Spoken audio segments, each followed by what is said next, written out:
Gran gusto de saludarlos en este nuevo programa de Corriente de Pensamiento. Hoy contamos con la presencia de un argentino que lucha y trabaja en beneficio de todos. Y debo manifestar de que estuvo en el primer programa hace 20 y pico de años de Corrientes de Pensamiento. Me refiero al ingeniero, Jorge La Peña, que sin duda ha desempeñado tareas importantes en el concierto nacional. Él se recibió de ingeniero en la Universidad de Buenos Aires, fue integrante de YPF, fue subsecretario de Planificación y fue secretario de Industria de la Nación. Ha desarrollado una ímproba tarea y también al Instituto Mosconi, que ha tenido una tarea importante y fecunda. Querido Jorge, son muchas las cosas que has hecho en beneficio del país.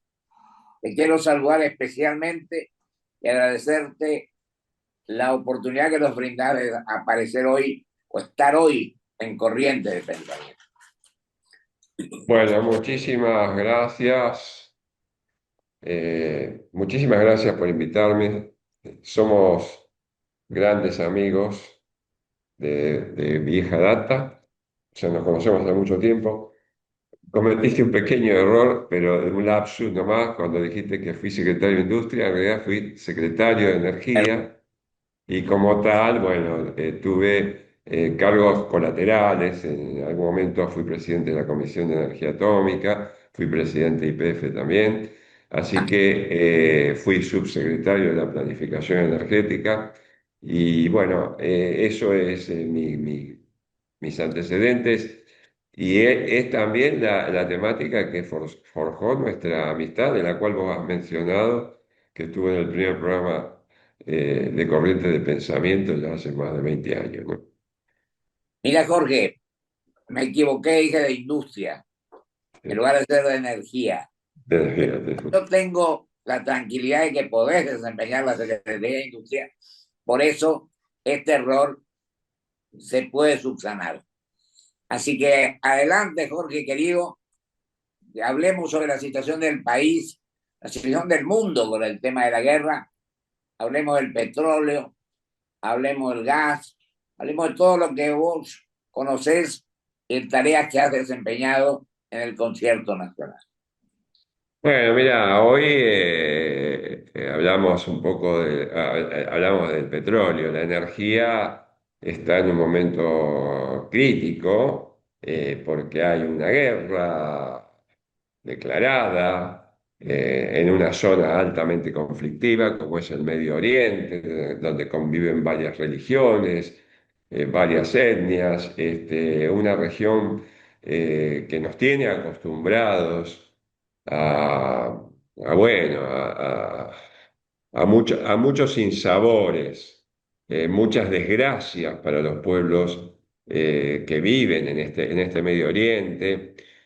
Algunas tienen raigambre bíblica, ¿no es cierto? Esas viejas peleas, viejas, bueno, ya lo sabemos. Bueno, ahí ha habido un ataque de los Estados Unidos, eh,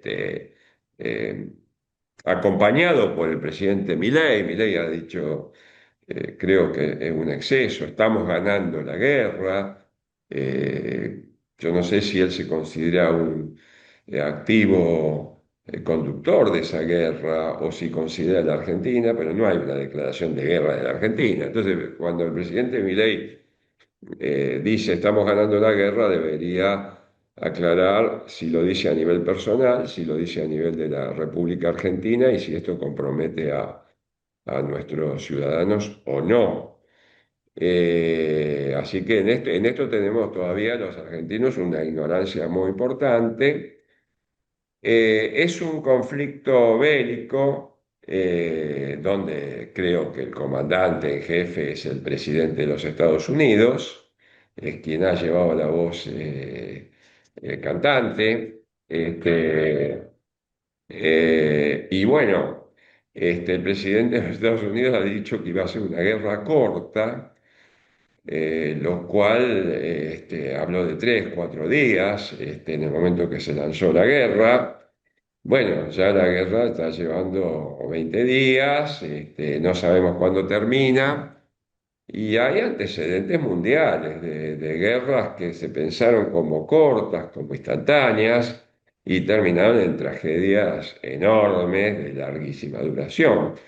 Por lo tanto, el mundo está en vilo, es decir, hay bombardeos todos los días, hay guerra de drones, eh, muchos de esos drones de ataque son neutralizados por los sistemas de defensa, pero en definitiva estamos en una situación trágica para el mundo que desde el punto de vista energético tiene un impacto extraordinario porque justamente esa zona en la cual está Arabia Saudita, está Qatar, está Irán, etcétera, es gran productora de energía, o de petróleo y de gas.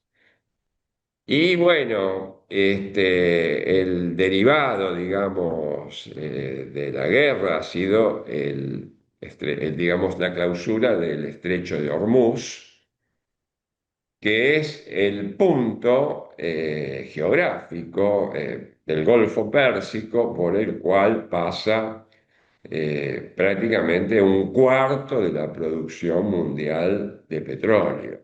Es decir, 25. esa interrupción de esa extraordinaria cantidad, es decir, pensemos que en el mundo se producen por día unos 100 millones de barriles por día. De esos 100 millones de barriles, bueno, están faltando entre 20 y 25 millones de barriles.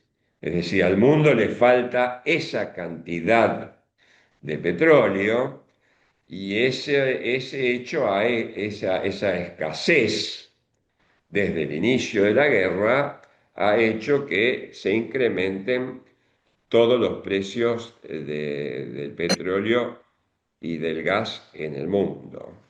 Bueno, esto genera una molestia universal.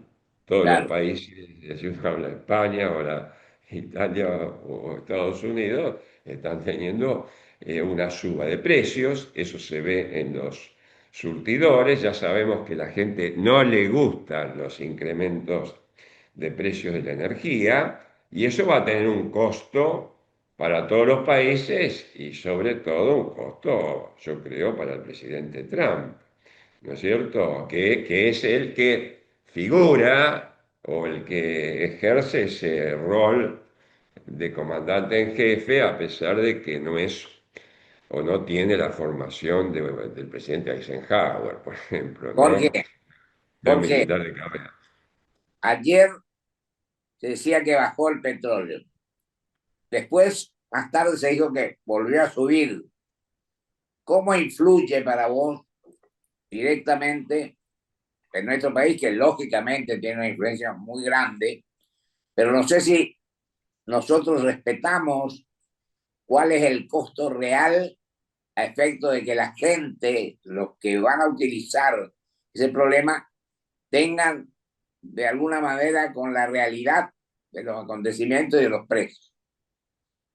Bueno, el tema es, evidentemente, las subas del precio del petróleo perjudican a todo el mundo. Ahora, el asunto es qué hace la Argentina, un país petrolero. eh,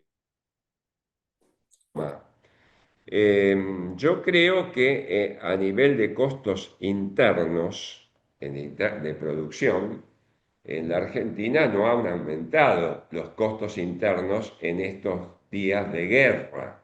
Argentina se autoabastece de petróleo, pero no ha habido ninguna señal de que, por ejemplo, los sueldos de los empleados de las refinerías hayan aumentado Mm. o que los sueldos de las estaciones de servicio hayan aumentado.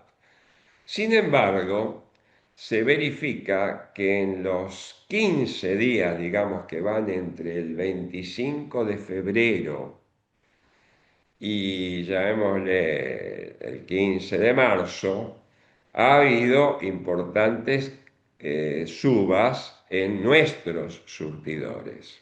Por ejemplo, en la Exacto. zona de Retiro hay una estación de servicio de primera marca, digamos en la zona de Retiro, donde se verifica que desde el 25 de febrero al 10 o 12 de marzo, la nafta super había aumentado 12% y la nafta especial había aumentado 15% en pizarras y el gasoil 15%. Si en 15 días el aumento está en el orden del 15%, en 30 días eso implicaría una inflación en este rubro del orden de, no sé, del 35%. Ahora, un país como Argentina, que tiene una inflación mensual de entre el 2 y el 3%, tiene que enfrentar por esta causa un incremento mensual de este que estoy mencionando. Entonces, del 25%. Entonces, 25-30%. Entonces, evidentemente, el consumidor argentino lo siente en su bolsillo y bueno, va a decir qué culpa tengo yo en la Argentina, que es un país petrolero, que es un país que no necesita comprar petróleo en el mundo, que está más caro, y por qué tenemos que pagar esa suba que nos complica. Y el gobierno tendría que dar una explicación sobre esto o tomar alguna contramedida transitoria, por supuesto, mientras dure la guerra, para evitar que la guerra perjudique el bolsillo de los argentinos, que bastante perjudicado ya está. Y Así que más bueno, eso es lo que yo te podría decir sobre este tema. porque, además de eso, cuando el presidente de la nación dice que ya ganaron la guerra, yo creo que esto es una cuestión que no tiene sentido, preocupante. Vos lo dijiste al comienzo, que puede ser a título personal, pero no por lo institucional y por lo que realmente representa.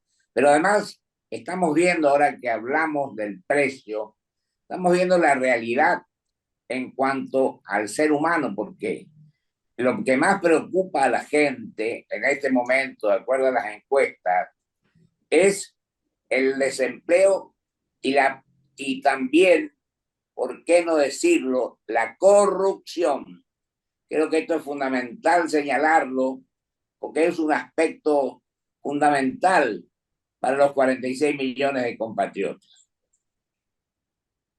Bueno, evidentemente es una etapa en la cual la corrupción o la corruptela, para decirlo de alguna forma, Sí. sobre todo la que ha pasado con el ministro Adorni, una, digamos, una situación vergonzosa que no termina de ser explicada, ¿no es cierto? Eh, bueno, Jorge, son inconductas impropias de funcionarios de alto rango. Bueno, en este caso esos funcionarios de alto rango coinciden con el gobierno actual. Bueno, ahí hay otros elementos que todavía no han sido aclarados. Bueno, eso de pesos libra, lo de los medicamentos y en este caso, bueno, este desliz que el senador ni tendrá que explicar. Creo que ha quedado muy mal visto a nivel de, digamos, de lo que es el pueblo en general, pero bueno, en última instancia, bueno, se verá cómo se soluciona ese tema, pero es un papelón, digamos. Sí. porque esto es un hombre del radicalismo, porque esto es un hombre que tuvo participación en todo esto. ¿Cómo estás viendo para el futuro, para el 27, que pueden darse las cosas y a ver qué actitud asumir la oposición, en definitiva, que por uno u otro motivo a veces se mantenga con la discrepancia? Así que Yo creo importante tu análisis, porque sos un hombre que ha participado en muchas oportunidades en esto, y por tu objetividad y por un análisis de lo que está ocurriendo y lo que puede ocurrir, mejor dicho. Bueno, yo creo en los acuerdos políticos, creo en los acuerdos políticos entre grandes hombres. Para esto tendríamos que tener una fila de grandes hombres. Yo creo que el gobierno de Alfonsín en este aspecto dio un ejemplo, ¿no? De cómo coordinar, convocar los mejores hombres de cada institución política. Por ejemplo, el doctor Alfonsín invitó al doctor Luder a ser presidente de la Corte Suprema de Justicia. Quiere decir que ahí, a pesar de las diferencias, se pueden encontrar y se deben encontrar las coincidencias entre grandes hombres. Hay que reconocer que la política en la Argentina ha decaído, la política de los grandes partidos, y es imposible pensar en un pueblo que se autogobierne, que sería como pensar que puedan en un colegio secundario los alumnos autoenseñarse, ¿no es cierto? Entonces, el pueblo no puede gobernar, si no puede, vota, pero elegir, pero no gobernar, porque gobierna a través de sus representantes. Y los representantes son los que se eligen, y esto tiene que estar mediatizado por los partidos políticos, que son instituciones fundamentales para el funcionamiento de la democracia. Eso lo dice nuestra propia Constitución. Ahora, mientras esto no se entienda y se crea que se puede gobernar a los gritos, sin la educación elemental, siempre confrontando con el insulto, me parece que la Argentina va por mal camino. Y un ejemplo extraordinario fue para mí la apertura de sesiones ordinarias del Congreso, en la cual el presidente de la Nación se comportó como un maleducado extraordinario, discutió con legisladores que también compartían esa calidad de falta de educación, y transformaron la institucionalidad de una asamblea legislativa de primer nivel en una especie de espectáculo de cancha en la cual están las hinchadas de dos equipos insultándose una a otra, ¿no? Entonces, una vergüenza que solamente bastaba mirar la cara de los jueces de la Suprema Corte de Justicia, una seriedad absoluta, no podían creer ni validar lo que miraban, los tres comandantes en jefe del Ejército, de la Marina y de la Aeronáutica, con una seriedad extraordinaria, la vicepresidenta de la Nación de la misma forma, que era lo que veíamos todos los que no estuvimos ahí lo vimos por televisión, ¿no? Y un presidente desaforado, digamos, maleducado, y una legión de legisladores que nunca he visto, eh, digamos, con ese tipo de comportamiento. Entonces, eso habla de una falla de la institucionalidad republicana de la Argentina, de gente que no ha leído la Constitución, no Jorge, sabe sus obligaciones y no conoce el protocolo. Bueno, todo esto genera desorden, y el desorden se traduce, a mi criterio, en gobiernos ineficientes, gobiernos ineficientes para, no sé, para controlar la corrupción, por ejemplo, ¿no? Entonces, bueno, yo creo que hay muchas incógnitas a mediados de mandato. Al presidente Milei le falta menos tiempo para irse o revalidarse en una elección que lo que ya ha transcurrido. Y bueno, y encima ahora esa palabra, eso, estamos ganando la guerra, y no sabemos cuál es el grado militar del presidente en esa guerra. y cuál puede ser la consecuencia de la Argentina en el caso de que los que estén en guerra lo tomen al presidente argentino como un blanco, no sé. Es decir, estamos ganando la guerra. Eh, no sé si fue algo infantil o algo exprofeso y dicho en serio, pero en ese caso me gustaría saber cuál es el grado militar del señor Milei, ¿no? En esta guerra. Jorge, yo quiero, si me permitís, una interrupción. Vos lo nombraste hoy a don Raúl Alfonsín. Yo tengo que manifestar que nosotros no éramos de su partido, pero tuvo gestos de gran envergadura en cuanto a la defensa de las instituciones y al sistema republicano de gobierno. Nos dio participación para solucionar los problemas, para atender las requisitorias de la gente y respetó las autonomías provinciales. Yo tengo que reconocer hoy, ya que estos días estuve hablando mucho de esto, que don Raúl fue un hombre de bien, un hombre honesto y un hombre que supo practicar el federalismo, por lo menos con respecto a nosotros, en lo cual yo puedo responder. Así que yo te agradezco que me hayas dispensado esto y te pregunto, en 4 minutos que nos faltan, ¿cómo crees que tenemos que actuar? Ya lo dijiste, pero pienso que alguien tiene que convocar, algunos tienen que sentirse interpretados y generosos con nuestro querido país. Creo que el ingeniero Macri el otro día se lanzó, pero pues vi que hubieron algunas actitudes en las cuales no sé si esa coincidencia se da o no, pero creo que todos los partidos tenemos la responsabilidad o tienen de respetar lo que cada uno pretende, pero renunciando en muchos casos a pretender todo. Y digo que con esto lo podemos lograr con esto, respetando la Constitución y respetando los 46 millones de compatriotas. Hemos visto que el 7,5% está desocupado. Vemos que los salarios son ínfimos. Vemos que la producción no funciona. Leía el otro día, Dios quiera que todo ande bien, pero tenemos que señalar cuando ocurren estas cosas.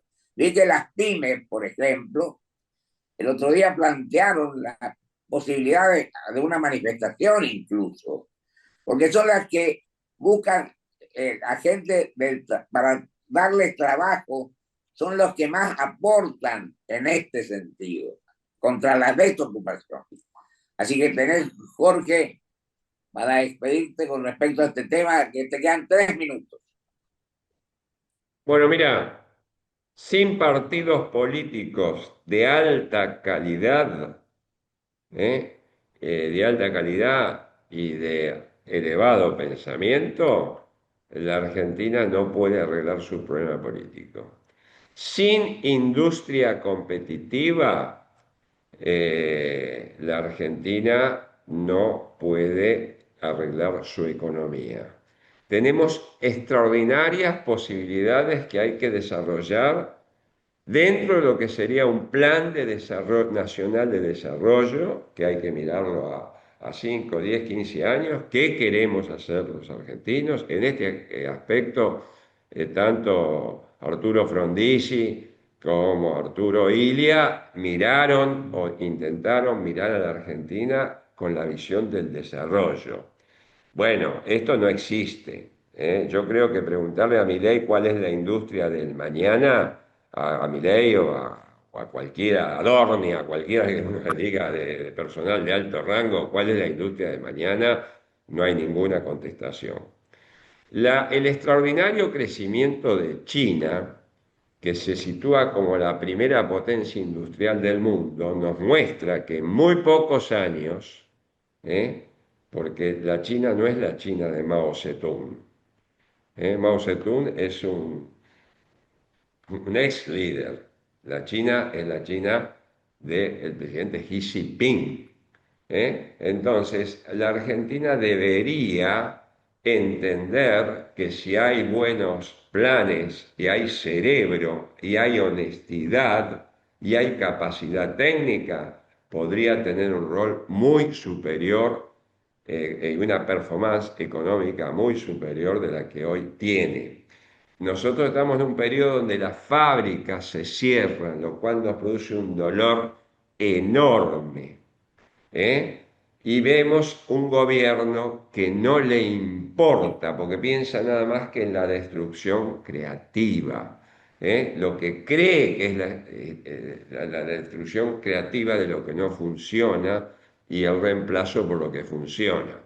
Pero el gobierno en esto no tiene ningún tipo de éxito, no ha anunciado ningún plan de desarrollo, no tiene ninguna idea, no hay planificación energética en un país que se sigue cortando la luz cada vez que hace calor.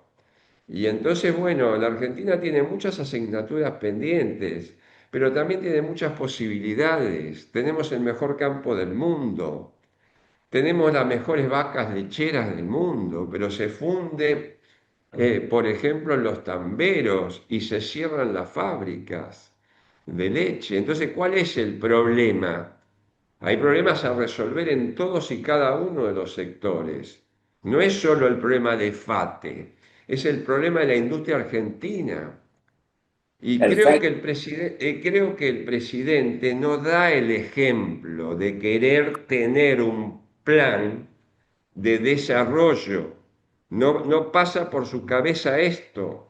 Lo único que pasa por su cabeza es que alguien traiga ideas y las implemente, pero casi todas las que ha planteado, por ejemplo, llenar la Patagonia de centrales nucleares para hacer inteligencia artificial, un delirio absoluto que se planteó en este gobierno y que ya no existe quien, ni siquiera quien lo ha planteado, que ha sido despedido Perfecto. como gran parte de los funcionarios que han sido despedidos.